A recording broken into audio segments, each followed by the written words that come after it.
Bismillahirrahmanirrahim. Assalamualaikum warahmatullahi wabarakatuh.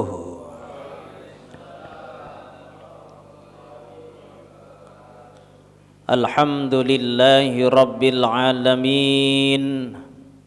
Wabihi nasta'in ala umurid dunya waddin. Wassalatu wassalamu ala sayyidina Muhammadin wa ala alihi wa sahbihi ajma'in. At-tahiyyatul mubarakatus salawatu tayyibatu lillah. Assalamu alayka ayyuhan nabiyyu wa rahmatullahi wa barakatuh. Assalamu alayna wa ala ibadillahi salihin. Ashhadu an la ilaha illallah wa ashhadu anna muhammadar rasulullah. La ilaha illallah qabla kulli ahad.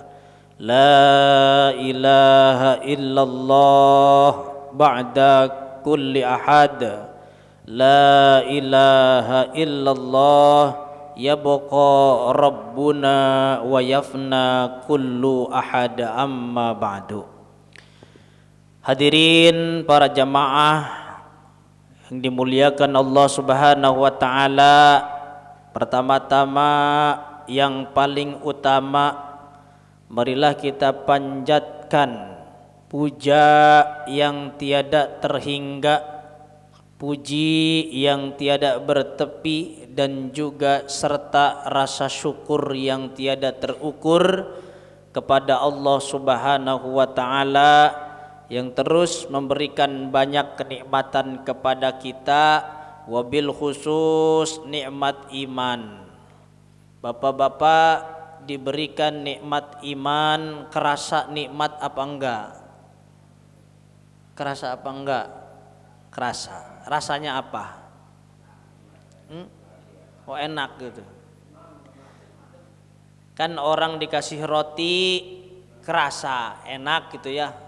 Oh, ini mah rotinya enak, nikmat. Nah, sekarang bapak-bapak diberikan iman.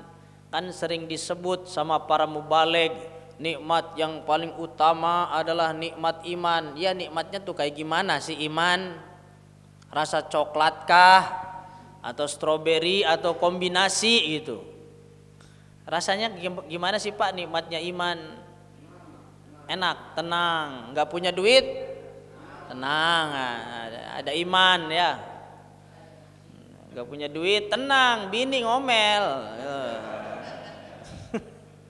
Ya. Gimana itu rasanya nikmat iman? Pasti pengalamannya berbeda-beda. Ada yang bawaannya dengan iman menjadikan sesuatu yang terjadi pada dirinya, hal-hal yang terjadi kepada keluarganya itu terasa bagaikan perkara yang mendekatkan dirinya kepada Allah. Oh, aku DKI loro iki, saya ini dikasih sakit supaya saya lebih mendekat kepada Allah Subhanahu wa taala. Ada yang merasanya dipanggil terus oleh Allah. Ada yang merasanya nikmat, tenang. Ya tadi minyak naik, tenang, karena ada iman. Jadi iman itu tidak dipengaruhi oleh naik turunnya minyak, tidak dipengaruhi dengan naik turunnya kedelai.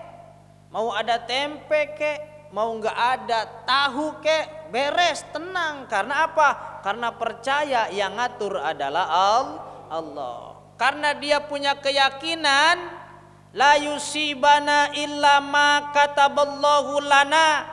Tidak ada sesuatu yang terjadi di atas bumi ini kecuali sudah ditentukan oleh Allah. Semua yang terjadi sudah ditentukan oleh Allah. Maka tesieun kalau kata orang Sundanya mah, tidak takut Kalau kata orang Betawinya mah, apapun yang ia hadapi semua sudah ketentuan dari Allah. Dan tidak mungkin Allah berbuat dolim kepada makhluknya, nggak mungkin.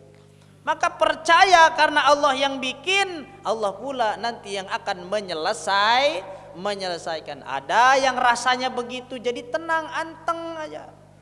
Disenggol sama temennya anteng, biarin. Ya, dihina sama temannya anteng, biarin. Karena derajat dirinya tidak dipengaruhi oleh pujian ataupun cacian dari orang lain. Kan yang mengangkat derajat adalah Allah. Tu'izzu man tasya wa tudhillu man tasya. Allah yang memuliakan siapa saja yang dikehendaki, dan Allah pula yang akan menghinakan siapa yang Allah kehendaki. Jadi aman saja. Dia dihina oleh orang, aman karena imannya stabil. Jangan mau punya iman yang didikte oleh kondisi. Wayahnya minyak naik, imannya turun. Ya. Wayahnya sejahtera, imannya naik. Wayahnya bulan Sya'ban, lumayanlah agak ngetrek gigi 2 imannya. Begitu Ramadan gigi 4 plus pencet turbo, cus baca Quran, sering ke masjid. Nah ini udah cangcut taliwondo. Oh, cangcut taliwondo itu. Ada orang Jawa enggak? Ya, ini persiapan menuju bulan Ramadan, sudah kokang. Sudah ngokang itu apa namanya? Bedilnya, siap tinggal meletuskan pelatuknya. Ini sudah persiapan bulan Ramadan. Imannya didikte oleh bulan. Bulan Rajab ya lumayanlah agak ngegas dikit. Masuk bulan Sya'ban, masukin gigi 2. Begitu Ramadan datang, diskon besar-besaran, ibadah semangat luar biasa. Ya alhamdulillah, ketimbang Rajab ngampleh, Sya'ban masih ngampleh, Ramadan nggak ada gerakan sama sekali, tidak bergairah, molor baik. Ya Allah ya Karim, angel ya. Maka nikmat iman itu berbeda-beda rasanya di setiap masing-masing orang. Semoga nikmat iman yang dititipkan ini terbawa sampai kita wafat sehingga dalam keadaan husnul khotimah. Amin ya rabbal alamin. Tiket pertama sudah kita dapat, Pak, lahir sebagai orang muslim.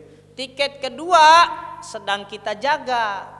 Ya, jangan sampai keimanan dan keislaman kita copot. Jamaah subuh, ikut ta'lim, ikut zikiran, ikut sholawatan, dekat sama ulama, itu dijaga. Nanti terakhir tiket diberikan sampai wafat kita membawa iman, di situ beres, insya Allah bebas daripada siksa kubur dan juga dimasukkan ke dalam surganya Allah Subhanahu wa ta'ala. Amin ya rabbal alamin. Sebab pertaruhan yang nanti yang paling finish, yang paling akhir, pertaruhan ketika sakaratul maut. Sebab nggak sedikit orang yang sakaratul maut ternyata jadi murtad. Ya, kan ketika sakaratul maut iblis menawarkan air. Beda-beda pengalamannya sih. Ini mah cerita orang imannya tipis. Dia lagi sakaratul maut rasanya haus, ngorong, kalau kata orang Jawa ngorong, ngelak. Haus tenggorokannya, lihat orang meninggal dunia makanya gitu ya, dan pengen minum terus. Ini orang menjelang meninggal dunia rasa-rasanya pengen minum mulu. Ya, 100 hari sebelum dia meninggal dunia ada tanda-tanda ba'da asar, punggungnya rasa panas. Bapak-bapak perhatikan, kalau ba'da asar punggungnya mulai panas itu 100 hari lagi tuh. Makanya jangan banyak lagu, udah banyakkan takorub kepada Allah. Ini menurut Imam Ghazali ini mah, ya, telaah Imam Ghazali. Tidak semua orang sama, tapi cuman kalau itu datang tanda-tandanya bisa jadi gitu loh ya. punggung panas, punggung serbeng gitu, 5 menit hilang.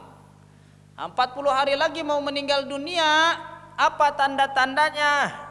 Kalau kita ngaca, bapak-bapak, kuping kita nggak ajeg, kuping kita agak layu. Wah, disiap-siap tuh ya, sebulan lagi mati tuh. Seminggu lagi mau mati, hidung kita kalau yang laki-laki bengkok ke kanan. Udah bengkok nih, waduh. Seminggu lagi tuh. Ya, lurusan ini nih, lurusan ini apa namanya ini? Ini kan ada kokan nih yang tengah-tengah. Nah, kalau udah nggak lurus sama ini, hati-hati Pak. Kalau perempuan bengkoknya ke kiri, udah banyak-banyak istighfar dah, banyak tobat. Maka nanti tinggal nunggu pengumuman dari masjid, innalillahi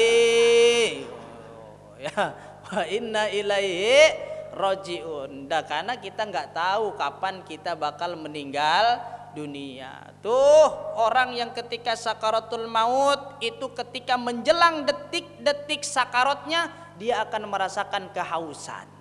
Pengen minum, keluarganya minumin lagi, minum sampai dia tidak sadarkan diri itu masih haus. Di situ barulah datang iblis. Kata iblis, "Ya fulan, aku bawakan segelas air minum kepadamu. Apakah engkau ingin minum?" Akhirnya kalau imannya tipis mengiyakan, "Iya, saya pengen minum karena ngelak, haus. Tapi ada satu syarat yang harus kau penuhi." Apa itu?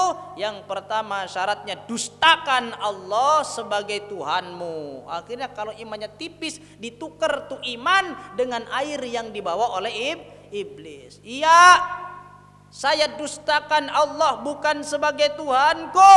Murtad sekali tuh.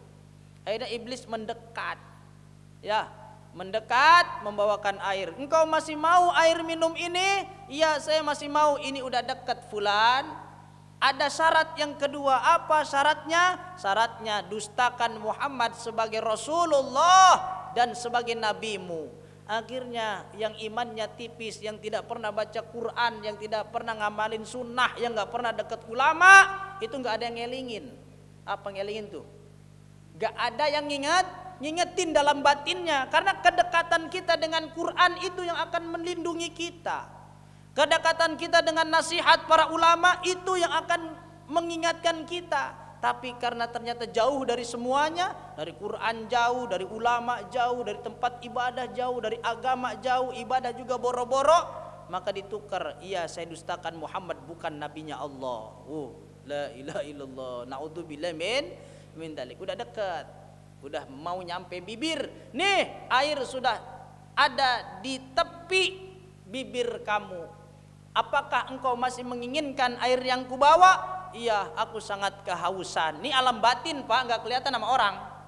Alam batin, karena orang yang menjelang meninggal dunia itu muka syafa, akan dibukakan alam-alam gaibnya oleh Allah Subhanahu wa ta'ala. Dimensi-dimensinya sudah mulai memasuki dimensi gaib. Akhirnya kata iblis, "Kalau engkau masih mengharapkan air ini untuk kau minum, maka syarat yang ketiga, jadikan aku sebagai Tuhanmu." Na'udzubillah min dzalik. Akhirnya, "Ya, aku bersaksi bahwa engkau adalah Tuhanku." Murtadnya 3 kali lipat. Bisakah kita menjaga iman ini?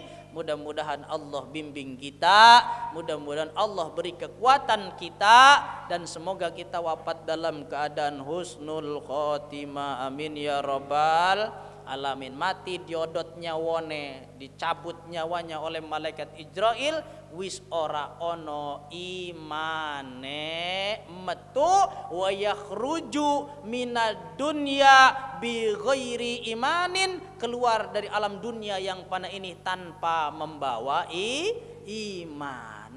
Matine murtad, disolati sama orang, dikapanin sama orang, sangkanya masih muslim. Karena nahnu nahkumu bidzawahir, kita ini menghukumi secara dohir. Urusan batinnya itu adalah urusan Allah. Wallahu yahkumu bisarair, tapi Allah menghukumi sesuatu dengan hakikatnya. Karena yang sholat sebenarnya siapa? Sebenarnya yang sholat setiap hari siapa? Badan kita apa ruh kita? Ruh kita sebenarnya nanti pas diodot brol, Lah nggak ada sholatnya pisan nih orang. Terus kita protes, ya Allah saya kan sholat tiap hari.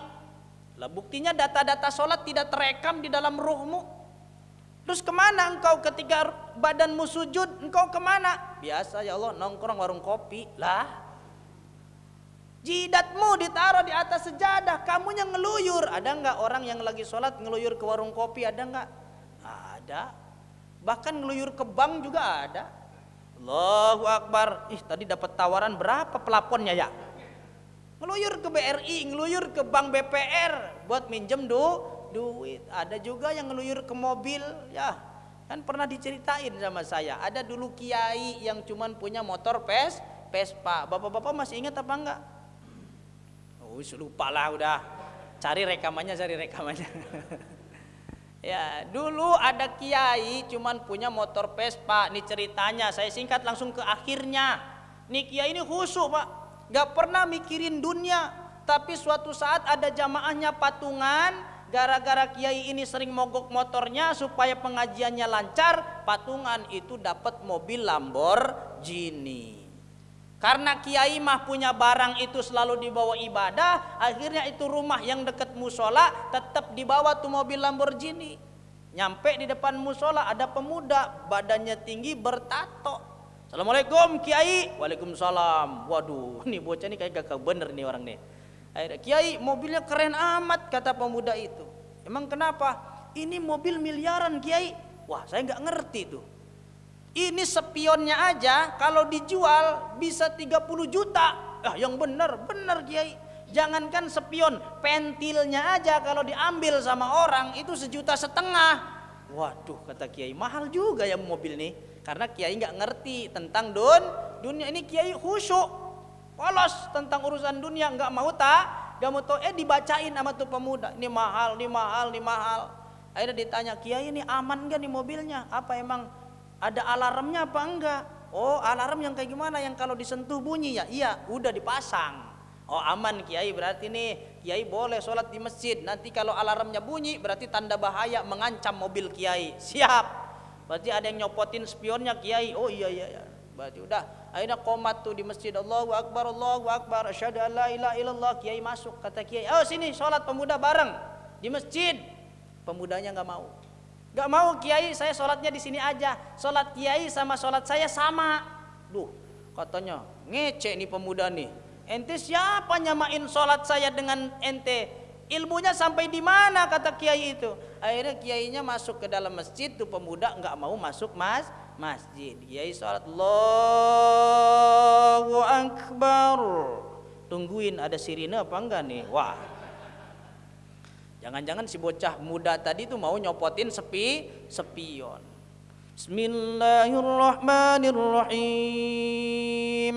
Dengerin lagi, ada enggak nih alarm nih? Wah, aman. Sampai waladdallin. Dibarengin amin. Amin. Tapi kiai enggak kefokus ke amin, fokusnya ke alarm. Ini jangan-jangan bareng sama amin alarm bunyi. Gitu loh. Akhirnya pikirannya ke mobil.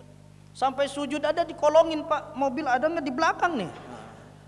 Ya Allah, karena mahal, takut dicopotin. Selesai sholat, wiridan, langsung ngacir ke belakang. Mobil ada nggak? Alhamdulillah, mobilnya masih ada. Tapi dicek satu-satu, pentil belakang ada apa kagak ini? Pas dicek dari belakang, nyampe di depan, astagfirullahaladzim. Nih bocah ngapain sujud di depan mobil? Ditendang sama kiai, bangun. Sholat di depan mobil. Sono kan masjid dekat kata kiai. Terus bangun pemudanya, kiai sholat kita sama, cuman beda tempat. Kiai tempatnya di masjid, badannya ngadep kiblat, tapi hatinya ngadep mobil. Tuh, ya Allah, nangis tuh kiai. Waduh, iya terus gimana katanya? Saya sholat depan mobil, tapi hati saya kepada Allah. Oh, wali jangan-jangan ini ya. Tuh, itu gambaran kita. Data-data sholat itu terekam apa tidak di dalam ruh kita. Jangan-jangan ketika kita menghadap kiblat, justru pantat kita membelakangi kiblat. Naudzubillah min dalik. Semoga ruhani kita ketika badan kita sholat, ruhani kita juga sholat. Amin Allahumma amin. Latihan meditasi. Sholat itu kan kalau tadi adzan sholat subuh gimana sih? Ditambahin kalimat apa tuh? As-salatu khairum minan naum. Kan gitu kata muadzin ya. 2 kali. As-salatu khairum minan naum.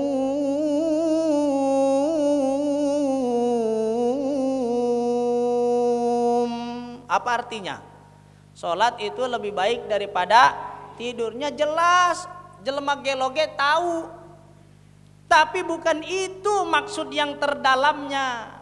Ketenangan yang ada di dalam salat, keheningan yang ada di dalam sholat itu lebih deeply, lebih dalam daripada keheningan yang ada di dalam tidur. Buktinya sahabat Ali karramallahu wajhah, kalau tidur anak panahnya dicabut masih grejet, masih kerasa. Tapi apa kata sahabat Ali? Tunggu sebentar, jangan dicabut dulu, nih sakit bener kaki. Terus kapan wahai Ali? Nanti tunggu ketika saya sholat baru boleh kamu cabut itu anak panah. Oh bapak kalau lagi tidur ketancep pakunya dicabut lagi tidur, kerasa apa enggak? Kerasa. Pas lagi sholat tambah kerasa. Orang nyamuk aja mengganggu banget. Allahu Akbar. Nempel, nyamuk pakai nempel lagi segala. Garuk lagi ya. Lalat lagi, bismillahirrahmanirrahim, depan mulut, puh. Keganggu iman kita terlalu didikte oleh kondisi, yaitu belajar Pak. Sama ini cerita orang-orang soleh. Kita mah jauh, cuma nonton aja, nonton cerita orang-orang soleh. Kalaupun kita mau menuju ke sana, ya monggo latihan bersama-sama. Sholatnya dibenahin, tidak ada yang lain. Ketika Allahu Akbar yang lain udah lebur, kecil semua. Jangan bawa duit ketika sholat, ya. Jangan bawa barang-barang berharga ketika sholat. Artinya bukan kok tidak boleh bawa HP, bukan kok tidak boleh bawa duit, bukan kok tidak boleh bawa kunci motor, bukan. Artinya hatinya yang harus nyopotin barang-barang dunia. Boleh bawa duit sholat kok. Siapa tahu mau sedekah, kan itu udah ada warna 3, ada hijau, ada oranye, ada merah. Lah kalau nggak bawa duit itu siapa yang ngisi coba? Nah, kan orang tua zaman dulu kalau ke masjid jangan bawa duit. Kalau orang tua zaman dulu, kalau sekarang ke masjid bawa duit. Itu bolongnya ada 3, yang satu untuk apa nggak tahu tuh, ya untuk operasional, yang satu untuk yatim dan duafa, yang satunya buat apa yang merah? Pembangunan tuh kan 5.000, 15.000 fi awalil yaum, di setiap mengawali hari subuh sedekah Pak. Kesono-sononya dapat berkah dari Allah Subhanahu wa taala. Amin ya rabbal alamin. Sholawat dan salam semoga tercurah kepada baginda alam Nabi Agung Nabi Muhammad sallallahu alaihi wasallam. Semoga di akhirat kita yang kerdil ini, kita yang memalukan ini diaku sebagai umatnya Nabi Muhammad sallallahu alaihi wasallam. Amin ya rabbal alamin. Kira-kira ngaku apa enggak ya? Iip, katanya kamu bagian umatku. Wah, dari mana kira-kira jalannya? Apakah dari perjuangan kepada agama? Apakah menghidup-hidupkan sunnah? Ataukah memakmurkan masjid?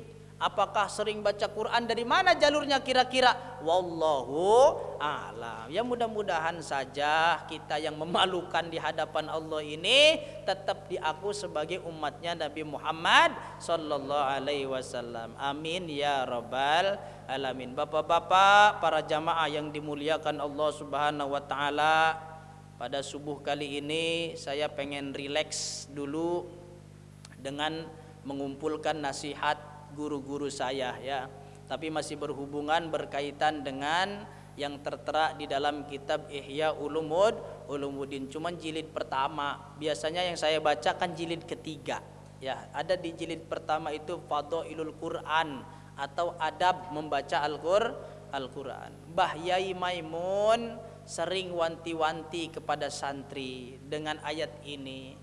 Waman a'rada an dzikri fa inna lahu ma'isyatan dongka wa nahsyuruhu yaumal qiyamati a'ma. Al-ayah, sadaqallahul adzim. Jadi Allah Subhanahu wa taala berfirman, man barang siapa a'rada ia berpaling ang dzikri dari peringatanku. Peringatan itu tafsirnya adalah Al-Qur'an. Maka apa konsekuensinya? Orang yang tidak pernah baca Quran, ogah-ogahan baca Quran. Di sini ada tahsinul Quran enggak? Ada ngaji tahsin enggak? Apa ngaji kuping beginian model begini? Wih, keren nih ngaji kuping mulu mah. Ntar yang masuk surga kupingnya doang loh, Pak. Nah, harus ada ngaji tahsinul Quran. Tapi kalau dilihat-lihat sih udah insya Allah kayaknya baca Qur'annya lancar semua ya. Nah, cuman kan ada hukum-hukum yang belum kita tahu. Kadang yasinan aja masih salah. Ya, di ayat berapa itu ada sakta. Mimmarqadina hadza ma wa'adar rahman wa sadaqal mursalun. Itu masih dibacanya labas baik. Mimmarqadina hadza ma wa'adar rahman wa sadaqal mursalun. Kudunya berhenti dulu sejenak tanpa mengambil napas. Itu ada namanya sakta. Ketika mimmarqadina hadza ma wa'adar rahman wa sadaqal mursalun. Berhenti dulu, namanya sakta. Di surat Kahfi juga ada sakta ayat pertama. Nanti di sono lagi ada ismam di surat Yusuf kalau nggak salah. Ya, apa? Malaka la ta'manna ala. Di situ tulisannya la ta'manna. Dibacanya tetap la ta'manna, tapi mulutnya la ta'manuna. Paham Bapak-bapak? Bacanya suaranya the sound is la ta'manna walakin, tetapi bibirnya la ta'manuna. Malaka la ta'manna, manuna bibirnya, suaranya adalah la ta'manna. Itu adalah ismam. Entar di dalam Quran ada imalah. Miring fathah enggak, kasroh enggak. Contohnya bismillahi majreha wa mursaha. Tapi bapak-bapak kadang-kadang imalah semua. Bismillahirrahmanirrahim. Alhamdulillahi rabbil alamin. Jangan alamin. Salah. Enggak ada harokat enggak ada. Ya kecuali imalah ya tegas, alhamdulillahi rabbil alamin. Min bukan men. Ya, bismillahirrahmanirrahim. Hem. Harusnya him. Pengen laganya kayak orang Arab, padahal mah enggak cetok, enggak nyocokin kayak orang Arab. Alhamdulillahi rabbil alamin. Ar-Rahmanir-Rahim. Jadi kemana baik itu? Kalau menurutmu mura'atul harfi, mura'atul harokat itu sudah melanggar jauh daripada tuntunan tartil. Mulanya ada yang membenahi namanya bengkel Al-Qur'an. Nanti di sini nyiptain tuh plangnya bengkel Al-Qur'an. Surah Al-Fatihah kudu bener. Banyak surah Al-Fatihah yang lam sukun aja mantul. Ya, bismillahirrahmanirrahim. Alhamdulillahi rabbil alamin. Ar-Rahmanir-Rahim. Mantul alhamdulillahi rabbil, enggak boleh. Karena lam sukun bukan huruf kola. matinya tegas. Alhamdulillahi Rabbil Alamin. Matinya paten, nggak boleh mati suri. Yang boleh mati suri cuma 5 huruf, ba, ju, di, o, o. Qul huwallahu ahad. Udah mati hidup lagi, sedikit hidupnya lah, jangan banyak-banyak ya. Allahus somad. Somad nggak boleh somada, oh nggak usah somad. Mantul itu namanya qalqalah. Belum lagi surah Al-Baqarah, sawaun alaihim ngaco kemana-mana ya. Lam tamnutinguhum la yu'minun, mantul semua. An'amta juga banyak yang mantul ya. An'amta alaihim ghairil magdu. Nah itu juga ghain, bukan huruf qalah, matinya paten. Ghairil maghdubi alaihim waladdallin. Amin. Nggak boleh ghairil maghdubi alaihim waladdallin. Itu ngaco, nggak ada yang nyantol. Tasdidnya berantakan, lam sukunnya memantul, ghainnya memantul, maka di situ terjadi pelanggaran atas mura'atul harfi atau mura'atul kalimah. Nggak ada penjagaannya di sana. Maka jangan sampai rubba qori'il Qur'an wal Qur'anu yal'anuhu. Kata Nabi, banyak yang baca Quran tapi ternyata Qurannya bukan menjadi syafi'un lahu, tapi menjadi laknat bagi dirinya. Naudzubillahi min dzalik. Maka kudu gelem belajar Quran. Kan kata Nabi, khairukum man ta'allamal Quran wa 'allamahu. Sebaik-baik kalian adalah orang yang belajar Al-Quran dan mengajarkan Al-Quran. Pahim tum? Kok jadi bengong semua? Ngerasa ya, aduh iya lam saya mantul semua ini ya. Mim saya mantul, jangan ane ameta, nggak ada ya. Terus kop diganti ghain, itu dalam Quran nggak usah gaya-gayaan.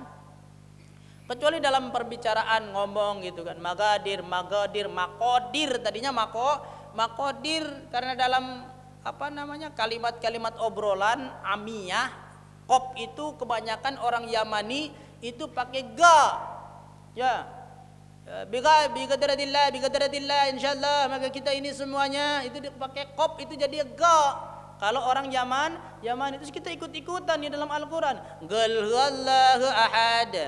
Qul huwallahu, harusnya qul huwallahu ahad. Makanya nyanyiannya kan makodir ya, magadir ya. Magadir ya galbil ala, magadir gitu kan. Aslinya makodir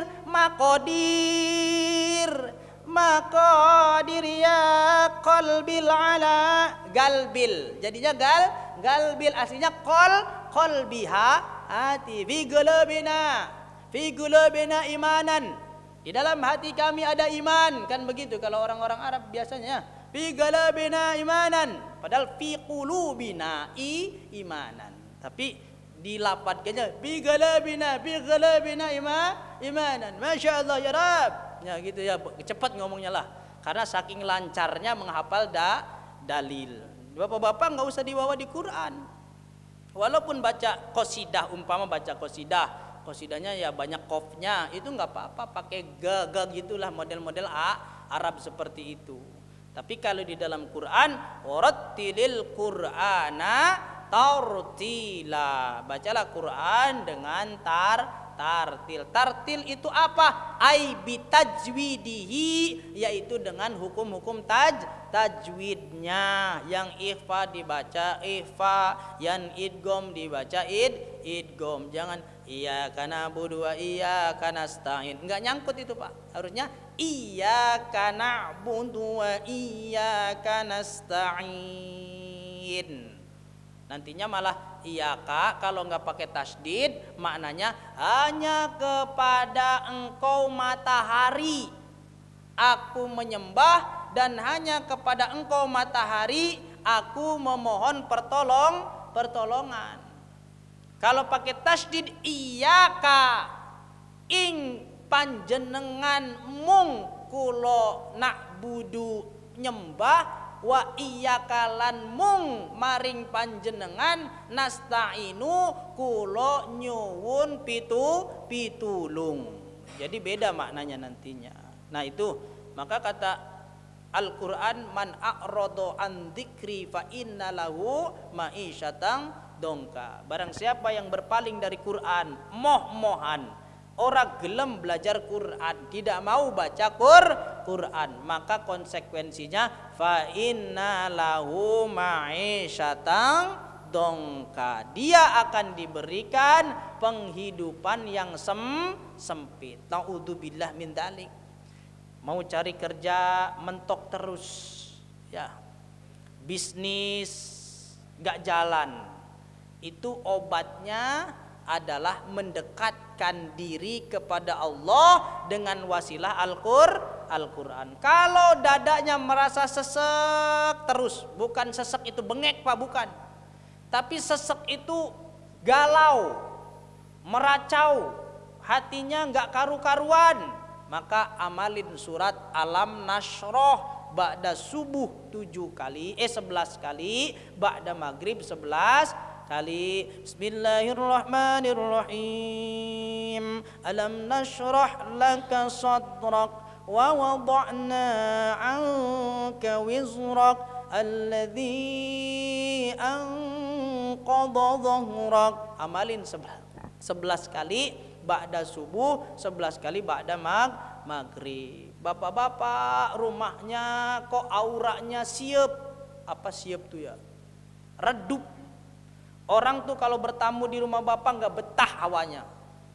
Bahkan kita saja di dalam rumah sering berantem sama anggota keluarga. Dikit-dikit berantem sama bini, dikit-dikit sama anak berantem. Itu bisa jadi di rumahnya banyak jin yang nakal, banyak aura-aura negatif yang membuat penghuni rumah itu pikirannya menjadi terganggu sehingga mudah sekali dia emosi. Maka bacain surah Al-Hasyr 4 ayat yang terakhir 7 kali bacanya di air, bawain gayung, bawain ember depannya. Baca lau anzalna hadzal qur'ana ala jabalin la ra'aitahu khashi'an mutasaddian min khasyatillah wa tilkal amsalu nadribuha lin-nasi la'allahum yatafakkarun. Wallahu alladzi la ilaha illa huwa alimul ghaibi wasyahadah huwar rahmanur rahim. Sampai ayat yang terakhir mentok 7 kali, tiupin di air, cipratin di setiap ruangan. Insya Allah jin-jin yang nakal minggat. Terus adanin setiap pojoknya Pak. Bapak-bapak sok adan di pojokan rumah pasti merinding. Jajal aja dulu lah ya, jajal ntar pulang pojok-pojok rumah. Tapi di kamar mandi jangan diadanin, cipratin air itu aja. Di kamar mandi adan. Ntar ajaran siapa nih? Ustadz Diip lagi. Wah, ketempuan saya. Ya. Allahu Akbar, Allahu Akbar, Allahu Akbar, Allahu Akbar. Nggak usah enak-enak adannya Pak. Nggak usah enak-enak. Allahu Akbar, Allahu Akbar. Nggak usah. Ntar tetangga pada datang. Ini masjidnya kenapa pindah ini kan? Ya biasa aja. Allahu Akbar, Allahu Akbar, Allahu Akbar, Allahu Akbar. Asyhadu an la ilaha illallah, asyhadu an la ilaha illallah. Adanin pojok-pojoknya. Nanti jin yang ada di situ minggat. Kalau bapak energinya lebih kuat daripada dia, tapi kalau lebih lemah tetep ketawa dia. Ya elah ente adan. Kayak orang bener aja ente. Jitak langsung. Makanya sering wiridan, sering ngasah rohani. Orang kesurupan dibacain Yasin 5 kali gak bakal sadar, Pak. Ya, Ustadz ini saya udah bacain Yasin 3 kali Ustadz bareng-bareng tapi masih kesurupan. Lah, ente bawa meriam tapi pelornya itu, apa pelor tuh ya? Pelurunya itu kayak petasan korek. Yasin kan meriam, Pak, basoka. Wah, dus dibawain. Tapi begitu dibunyiin, peletek, jinnya ketawa. Kenapa? Karena tidak diasah ayat Qur'annya, cuman bawa-bawa doang. Udah akhirnya datang tuh ahli hikmah, nggak dibacain Yasin, nggak dibacain ayat kursi, cuman diusap Allah keluar. Jangankan diucapin Allah, Allahnya dalam hati saja digin, keluar. Kenapa? Karena Allahnya dia sudah tajam, karena sering diwirid Allah, Allah, Allah, Allah, Allah, Allah, Allah, Allah. Ketika digunakan senjata itu, walaupun sebesar keris, nusuk sampai ke ulu hati. Lalu kita bawa Yasin, meriam di bawah, ayo bawa geret. Begitu dibunyiin, teng, peletek, alah, nggak diasah, ya. Jadi bapak-bapak kalau ada orang kesurupan, apa amalan yang sering dibaca itu aja udah, gak usah neko-neko. Bapak-bapak umpama punya amalan ayat kursi, contohnya umpama, gimana sih ayat kursi ayatnya? Oh iya, la ilaha illallah wal hayyul qayyum. Baca ayat kursi sering tuh, ya udah pakai ayat kursi. Bapak-bapaknya sering baca salawat, sallallahu alaihi Muhammad, sallallahu alaihi Muhammad, sallallahu alaihi Muhammad, sallallahu. Udah baca itu, sallallahu alaihi Muhammad, kabur itu jin. Karena apa? Sudah ada getaran energinya yang terakumulasi, yang sudah menggelinding jadi besar. Jadi pakainya itu aja senjatanya, nggak usah yang aneh-aneh. Pakai hizib nih, hizib nasor, diamalin juga kagak, main dipakai-pakai aja. Ya pakai tolak sihir. Qala Musa majitum bihi sihir innallaha sayubtilu innallaha la yuslihu amalal mufsidin fawaqa'al haqq wa batal, malah dia kesurupan. Kok malah ente tadi kesurupan? Ya pindah ke saya nih. Padahal gak kuat ya.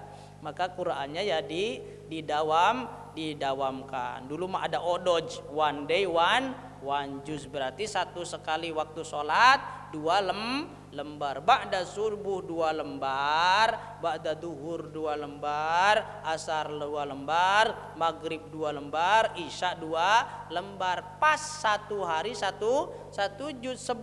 Sebulan dalam putaran 30 hari berarti khatam Al-Qur'an. Enteng sebenarnya mah. Santri kan enak, santri mah nggak ada pegawaian. Tapi kalau bapak-bapak kan mikirin duit ya.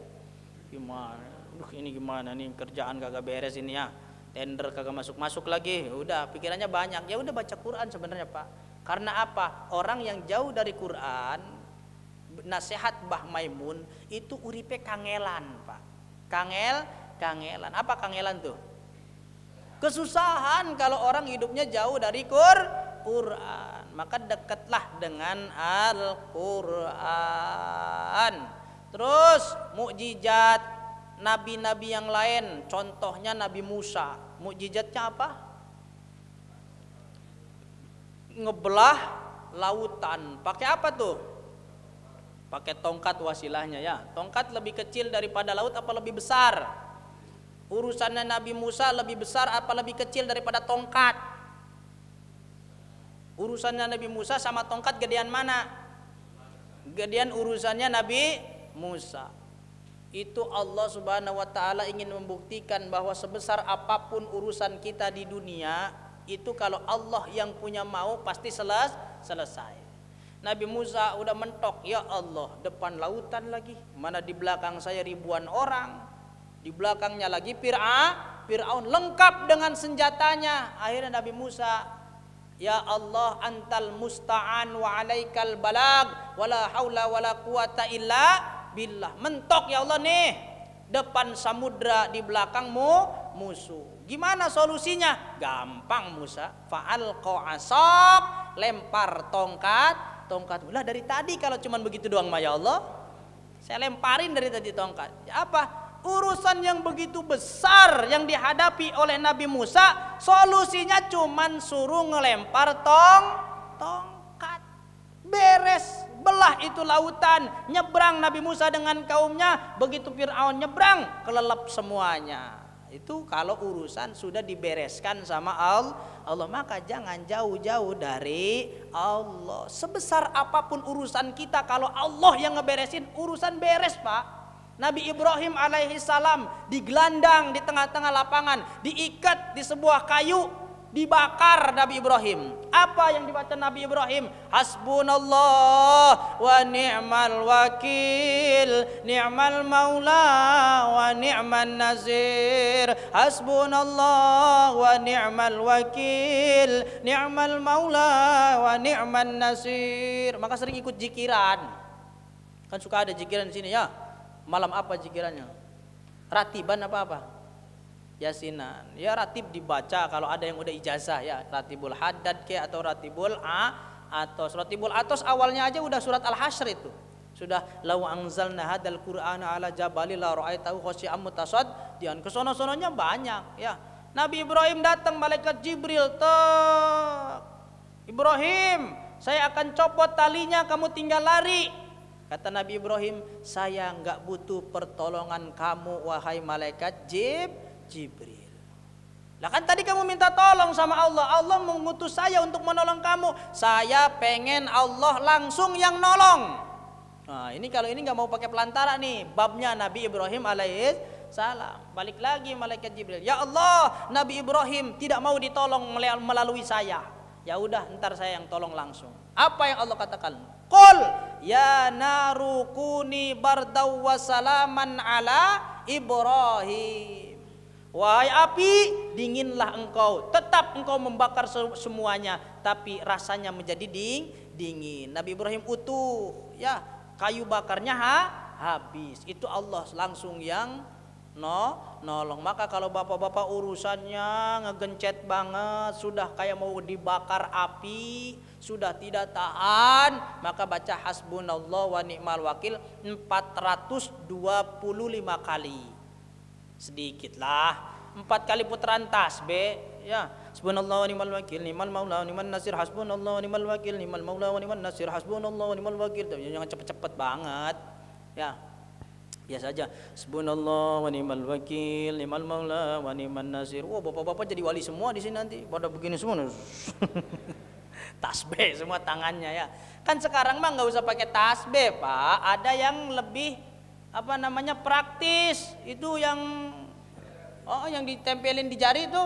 Iya, hasbunallah wa ni'mal wakil, ni'mal maula wa ni'man nasir, cetek. Ntar tinggal dilihat, oh tinggal 200 lagi ya, hasbunallah. Aduh, capek katanya. Tuh, Nabi Yunus dekat dengan Allah, ditelan ikan. Awalnya naik perahu Nabi Yunus, ya, naik perahu bobotnya terlalu berat. Ternyata kelebihan sekian puluh kilo. Akhirnya ada yang mau dibuang aja satu orang. Loh, jangan saya, semua nggak mau. Akhirnya diundi, dikocok kayak arisan. Kalau arisan kita ngarepin keluar namanya, betul? Tapi pada waktu itu jangan saya ya Allah, jangan. Itu dikocok, begitu dikocok yang keluar Nabi Yunus. Dilemparlah Nabi Yunus ke samudra, ditelan oleh ikan nun. Ada di dalam 3 lapis kegelapan. Di dalam Quran kan gitu, 3 lapis kegelapan. Gelapnya malam, gelapnya lautan, dan gelapnya perut ikan. Apa yang dibaca Nabi Yunus? Ya, gimana sih bacanya Nabi Yunus?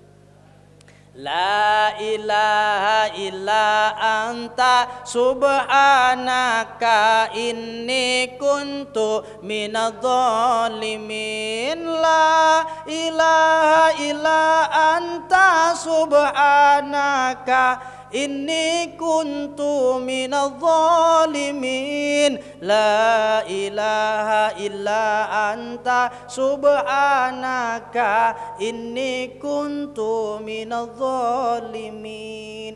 Ikan mual akhirnya, lo kok jadi mules begini katanya.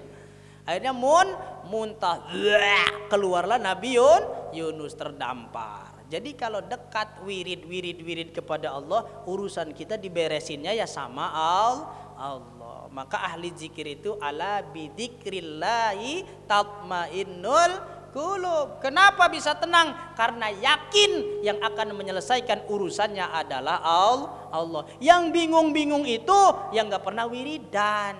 yang nggak pernah jikiran akhirnya bingung. Makanya kata Nabi Muhammad SAW, barang siapa yang di dalam hatinya tidak ada ayat Al-Quran, tidak ada ayat-ayat Allah, Nabi mengibaratkannya kal baitil kharab, seperti rumah yang akan roboh.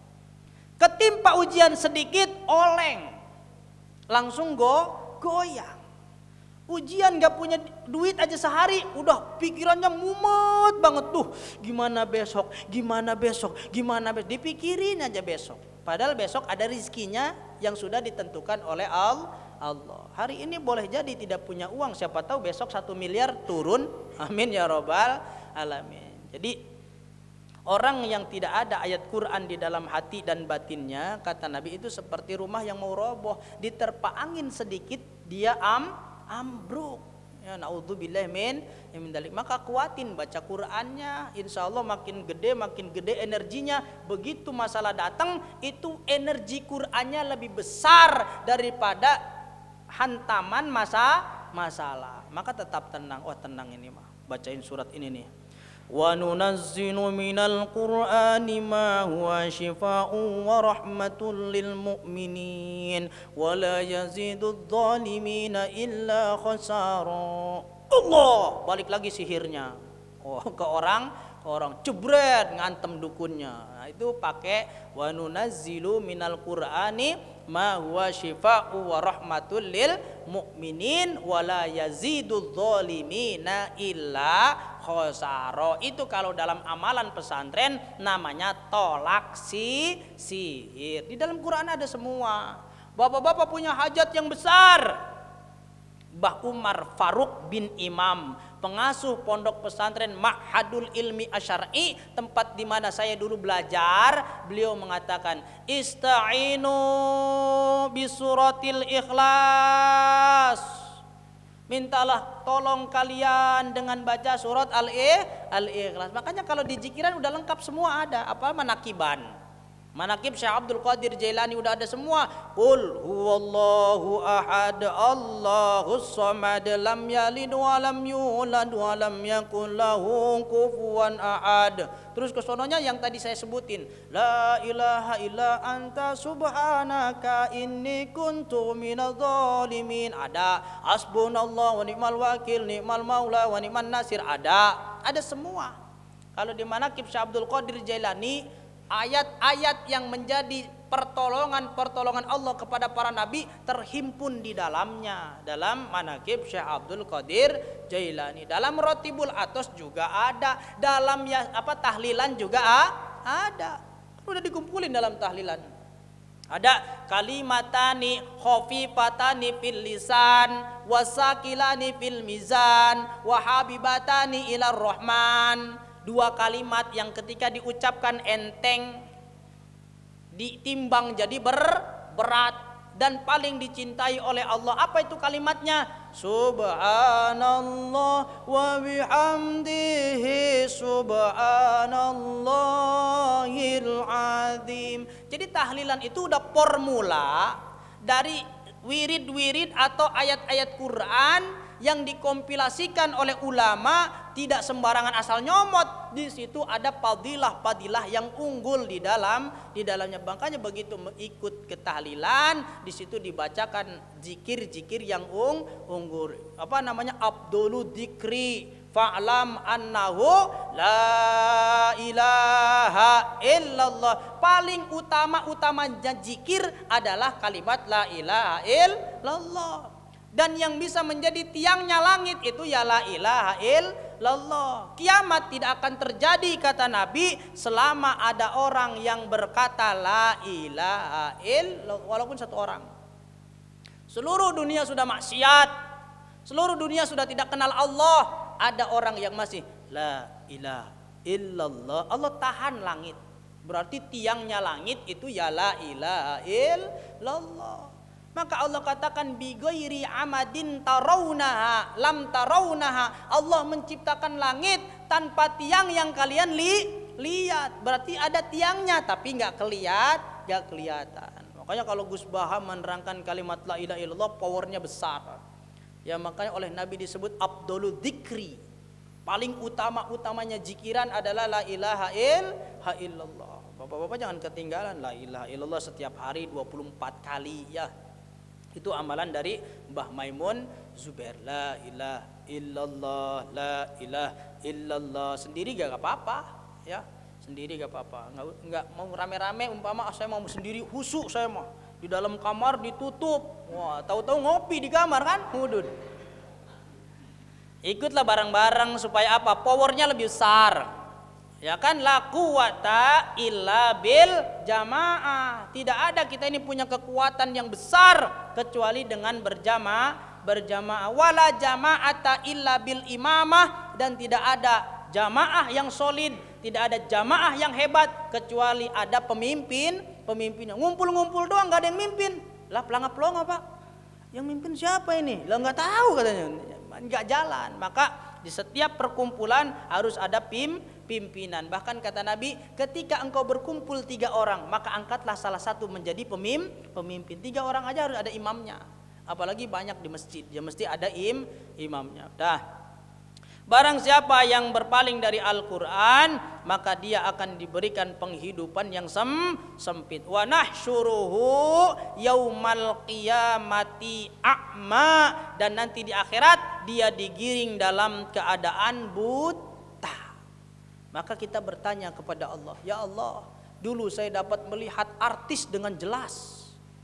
Syahrini saya lihat jelas ya Allah. Amanda Manopo saya lihat dengan jelas ya Allah. Tapi kenapa sekarang gelap gulita, jadi buta seperti ini? Apa jawaban Allah? Kadzalika atatska ayati fanasitaha. Padahal sudah aku turunkan ayat-ayatku, tapi engkau melupakannya. Naudzubillah min dzalik. Bacalah Quran. Itu kan di etalase banyak. Jangan sampai jadi jimat, Pak. Ya, Quran itu enggak rusak-rusak itu. Utuh aja dari semenjak beli labelnya nggak dicopot, bahkan plastiknya nggak dibuka. Aduh, ini buat apa Quran dibeli ya? Nah, di sini makanya ada nih, di sini hadisnya ada di dalam kitab Tanbihul Ghafilin, ada orang di rumahnya nyimpen Quran tapi nggak pernah dibaca karena sangkanya tulisannya itu jadi jimat. Ya kalau nggak dibaca mah tetap nggak turun rahmat Pak. Kuntilanak digini-gini ini, ini Quran loh. Ya enggak, biasa aja kuntilanak juga enggak. Karena yang bergelombang itu adalah ruh kita, energi yang baca. Bapak-bapak bacain murotal pakai kaset. Bismillahirrahmanirrahim. Memang ngaruh. Di air ngaruh. Ya, di hawa rumah ngaruh jadi enak. Tapi mungkin ada sebagian jin itu cuek. Karena radio itu enggak ada ruhnya. Nggak ada ruh, emang dia dihisab sama Allah? Emang dia punya niat radio baca Quran? Nggak punya niat. Maka yang menjadi tonjokan itu adalah niat al-qasdu, tujuan dibacakannya apa. Radio kan asal bunyi aja. Apalagi subuh di sini umpama disetelnya MP3. Ada nggak MP3 sini? Wah, disetel. Orang lah yang ngaji orang Pak. Jangan MP3 ntar sama orang. Nah, itu apa? Ikut kori.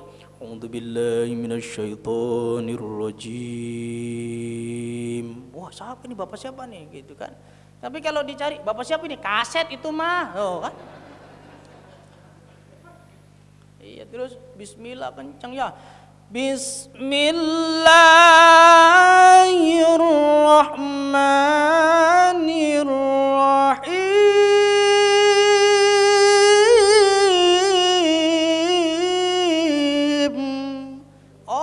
Jangan kaset, seenggak enak-enaknya juga, tapi orang ini di rumah dibacain, disetelin MP3 ya nggak apa-apa, tapi tinggal ngobrol. Jangan Pak, kalau mau ngobrol jangan nyetel murotal, di mobil nyetel murotal, ngobrol lagi.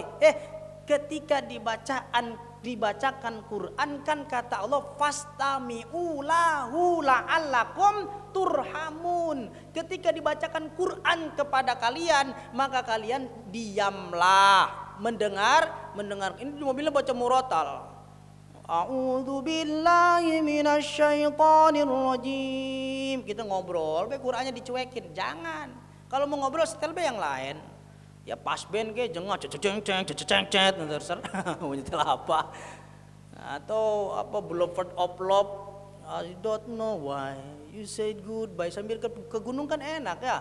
Ini mah nyetel murotal tapi murotalnya nggak didengerin, jangan. Makanya kalau saya di mobil mau ngobrol sama istri saya, ngobrol ya udah ganti musik, jangan murotal. Takutnya kita mencuekan Al-Quran. Tapi kan lebih baik ada iringan Quran. Iya jangan, tapi takutnya kita malah mencuekan Al-Quran. Udah musik aja, musik. Apa kek lagu Sundaan, Kapalang Nyaah gitu ya. Kapalang Nyaah si Yayan Jatnika atau siapa terserah ya, atau Ebit GAD kalau mau ke puncak Ebit GAD ya. Kuncinya GAD mulu bolak-balik GAD. Iya, nyanyiannya itu doang. Ya Allah ya Rabbi. Wes tu wanazuruhu yaumal qiyamati a'ma. Nanti di akhirat orang yang jauh dari Quran, yang berpaling dari Al-Quran akan dibutakan oleh Allah Subhanahu wa taala. Kenapa? Karena ketika datang ayat-ayat Allah, sudah wujud ada Al-Quran, dia tidak mau membacanya, bahkan melupakan Al-Quran. Nih mumpung mau Ramadan, persiapkan cangcut tali wondo. Qurannya dibeli kalau yang belum punya Quran, atau minta aja di masjid tuh. Boleh diminta nggak sih tuh? Jangan kata Pak DKM. Habis ntar ya. Itu mau buat yang ibadah di sini, barangkali mau baca di masjid ya Qurannya ada, nggak usah bawa dari rumah. Baca Qurannya surah apa? Mau kaya, pengen nggak mau tidak mau terjangkit kemiskinan, baca suratnya apa? Suratnya apa Pak? Al-Waqi'ah. Idza waqa'atil waqi'ah laisa liwaqa'atiha kadzibah khafidatur rafi'ah idza rujjatil ardu rajja wa bussatil jibalu bassa, sampai terakhir. Kalau pengen derajatnya diangkat, baca surah apa? Ada pembacaan surahnya. Kalau pengen bebas dari siksa kubur, baca surat apa? Al-Mulk ya. Tabarakalladzi biyadihil mulku wa huwa ala kulli syai'in qadir. Alladzi khalaqal mauta wal hayata liyabluwakum ayyukum ahsanu amala wa huwal azizul ghafur. Al-Mulk bebas siksa kubur. Kalau pengen orang banyak yang ngasihin kita, baca surah Ar-Rahman 'allamal Qur'an 'allamahul bayan. Terus dibaca. Karena setiap ayat, setiap surat ada sirnya masing-masing. Kalau pengen melet, jangan, nggak usah ya. Emang ada Ustaz ayatnya? Itu mah ke rumah aja, ke rumah ya. Ustaz jangan-jangan melet. Kadang-kadang ya Allah, kan ada yang hijib Sulaiman supaya berwibawa di hadapan orang, baca itu tuh innahu min Sulaiman innahu bismillahirrahmanirrahim, apalah segala macam. Itu diambil dari Al-Quran. Tapi yang jelas Al-Quran mah dibaca karena ibadah. Adapun dikhususkan, monggo diamalkan karena tidak juga salah. Boleh meminta sesuatu biwasilatil Quran, dengan wasilah Al-Quran. Hadirin para jamaah yang dimuliakan Allah Subhanahu wa taala, mungkin kiranya itu saja dulu ya. Karena kayaknya makin siang ini ya.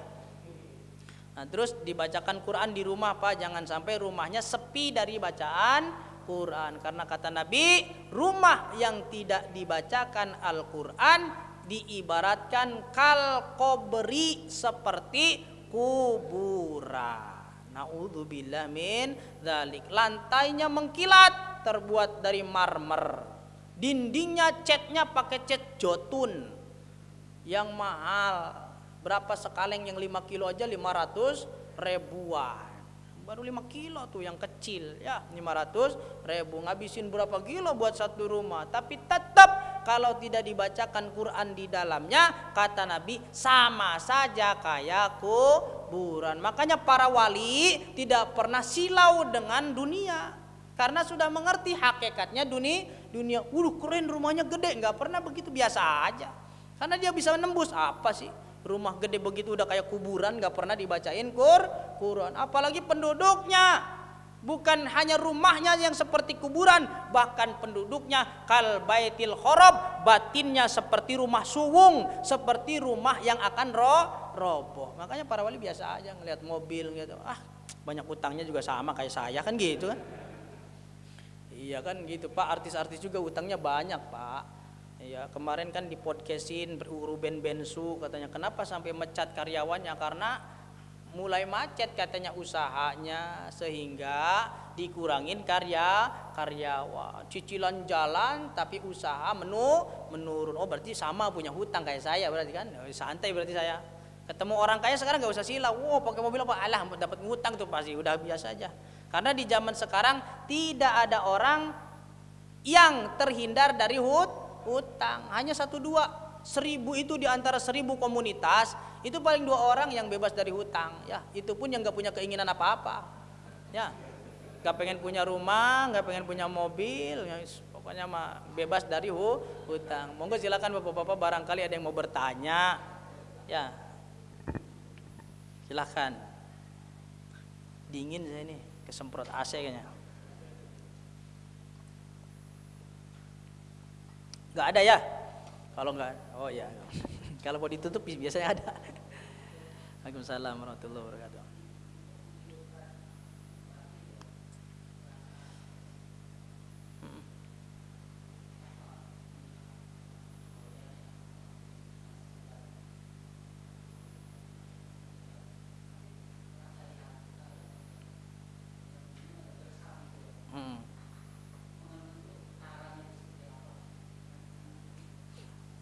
Iya. Yang ngalawung ya, kalau kata orang Sunda mengalawung, sholat tapi ngambang, kayak yang kuning-kuning di kali gitu ya. Sholat tapi ngambang, galau tambah galau. Ada orang lagi galau istighfar, begitu istighfar malah tambah galau. Ada wiridan ini kamu supaya tenang. Wah saya wiridan mau malah tambah galau katanya gitu. Disalahin lagi, berarti kamu jinnya lebih kuat gitu. Gak usah diomongin gitu. Bagaimana caranya supaya batin ini hidup? Ada satu cara yang paling cepat ya dibanding metode-metode yang lain. Apa namanya? As-suhbah. Suhbah itu membersamai orang-orang yang sudah tenang hidupnya. Suhbah itu membersamai orang-orang yang suka zikir dalam kesehariannya. Sok ikuti aja hidupnya. Sering bertamu ke beliau, sering main ke rumahnya beliau, sering ngobrol sama beliau, orang yang punya keyakinan. Itu lama-lama lambat laun kita bakal ketempelan. Jadi yang paling cepat metodenya adalah as-suhbah. Konconan jadinya. Apa konconan tuh? Berteman dengan orang-orang yang punya keyakinan tinggi kepada Allah. Contohnya begini, bapak-bapak pengen paham cara ganti busi, pengen paham cara ganti oli, nggak usah sekolah STM lah, sering nongkrong aja di bengkel, sehari nongkrong ngeliatin ada orang ganti oli, pertama paham, oh kalau bit di situ buka olinya ya, kemudian disemprotin pakai itu tuh pakai kompresor, habis itu ditutup lagi, terus kemudian dikocorin olinya.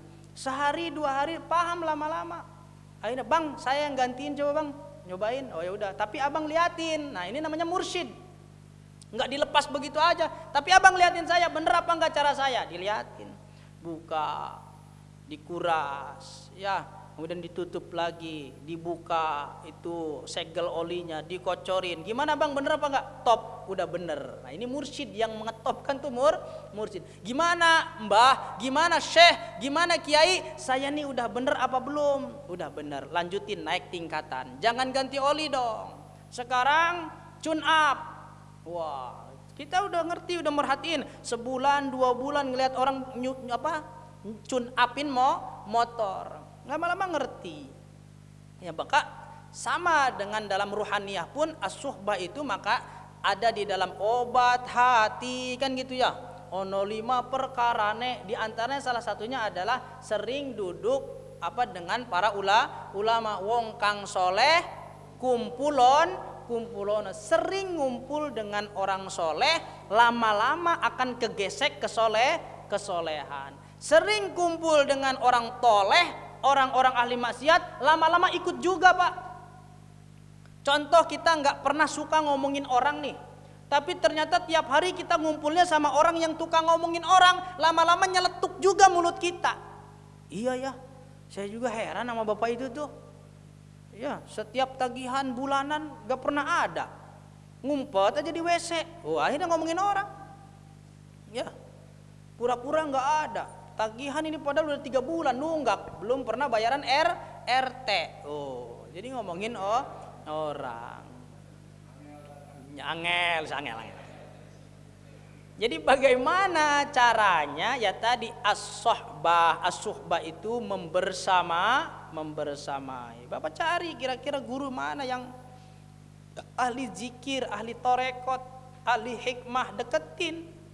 Bukan hanya sekali 2 kali, cuman Ustaz doain saya, udah habis itu nggak pernah nongol lagi. Ya jangan, terus. Karena pernah saya mengarahkan di antara jamaah, ini sedikit aja lah, semenit. Ada jamaah dulu yang nungguin saya salah.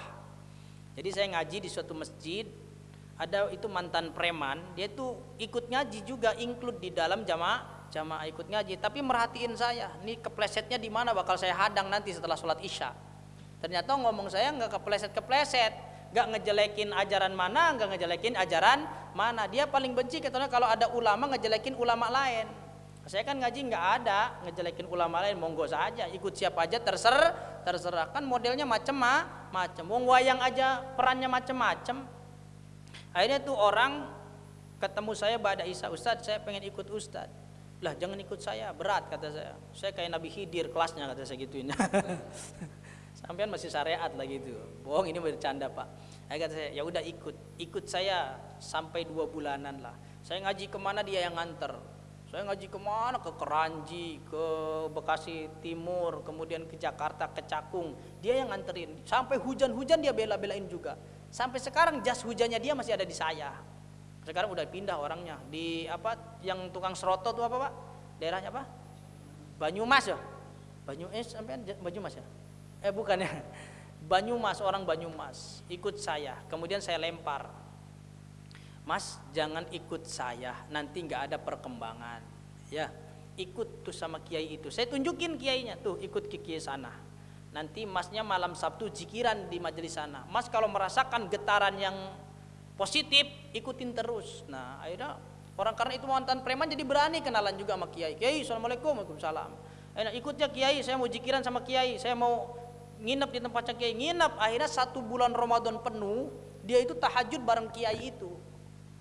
Saya oper ke sana, akhirnya dia tahajud terus, mengalami penaikan iman Pak. Dia ceritakan ke saya, Masya Allah Ustadz, saya dalam waktu 2 bulan ikut Ustadz, terus sebulan Ramadan ikut kiai itu, tahajud terus, saya ngerasain damai aja. Cuman di penghujung mau malam apa namanya 10 terakhir, kiai itu bilang, masnya ini udah mulai apa namanya, udah naik ini nih, keimanannya udah mulai nyaman.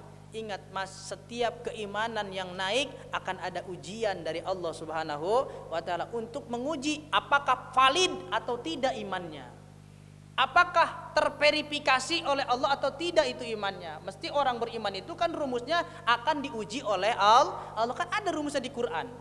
Jangan anggap engkau beriman sebelum datang ujian kepadamu, itu di Qurannya ada.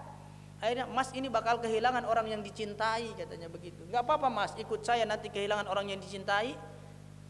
Keder kalau pakai logika kan Pak ya. Ya terserah Allah. Kan kiai yang ngajarin, la yusibana illa ma kataballahu lana. Tidak ada yang terjadi di alam dunia ini kecuali semua sudah dalam pengaturan dan ketentuan Allah. Kalau itu sudah ketentuannya, saya terima kiai. Ya sudah, ikuti terus sampai malam takbiran 7 hari setelah Lebaran, WA ke saya, inna lillahi wa inna ilaihi roji'un. Tidak sakit, tidak apa, istrinya meninggal dunia, tapi obesitas. Cuman obesitas sudah dari lama, cuman meninggalnya pas itu 7 Syawal. Akhirnya kita ngelayat, gimana Mas perasaannya? ya sebenarnya mah dalam batin sedih, tapi kalau mengaca kepada iman, ya itu sudah ketentuan Allah. Dia lebih tenang ya menghadapi segala ujian. Akhirnya ya sudah, dia kembali ke kampung karena rumahnya rumah istrinya itu ya dijual sama keluarganya, sekarang di kampung lagi, nggak tahu katanya jadi bos sayuran di sana. Jadi untuk mempertebal iman keyakinannya melu wong sing ya yakin, jangan ikut orang yang ragu-ragu, tambah ragu Pak. Dan ngobrolnya tuh, apa iya ya Allah tuh adil apa enggak sih? Saya buktinya enggak dapat keadilan. Wah ini tambah ragu nanti. Tapi kalau orang yang punya keyakinan, tidak ada kalimat yang keluar dari lisannya kecuali semua tentang tauhid kepada Allah. Saya udah merasakan itu. Saya setahun membersamai beliau juga, membersamai kiai itu setahun ikut. Oh iya, tambah yakin, tambah pede. Bahkan banyak orang-orang pemulung, ya pedagang-pedagang kaki lima itu tidak ada rasa minder dalam kehidupan, tidak ada rasa kecewa dalam takdir Allah. Karena apa? Ditanamkan terus ketauhidannya. Ada satu jargon yang sampai ditulis di rodanya pemulung, ditulis di rodanya tukang cilok. Apa itu? Allah Maha Baik, takdirnya tidak pernah salah. Camkan itu dalam hati. Apa? Allah Maha Baik, takdirnya tidak pernah salah. Kalau pengen cerita lengkapnya, saya pernah ceritakan seorang raja. Cari aja lah di YouTube lah. Kalau sekarang terus sampai jam 7:30. Ya di YouTube-nya ada kan, itu judulnya Allah Maha Baik, takdirnya tidak pernah salah. Ada simbolisasi ceritanya, ada anekdotnya seorang raja yang memiliki ajudan. Dan itulah Allah Maha Baik, takdirnya tidak pernah salah. Udah deketin aja yang soleh-soleh, pasti nular kesolehannya ya. Kayak saya lah, nongkrongin bengkel lama-lama juga insya Allah bisa ngebengkel, asal mau memperhatikan. Nah itu saja ya yang dapat disampaikan, karena sudah menjelang siang, insya Allah pada lapar bapak-bapak juga ya. Itu yang dapat saya sampaikan. Wallahul muwaffiq ila aqwamit thoriq. Assalamualaikum warahmatullahi wabarakatuh.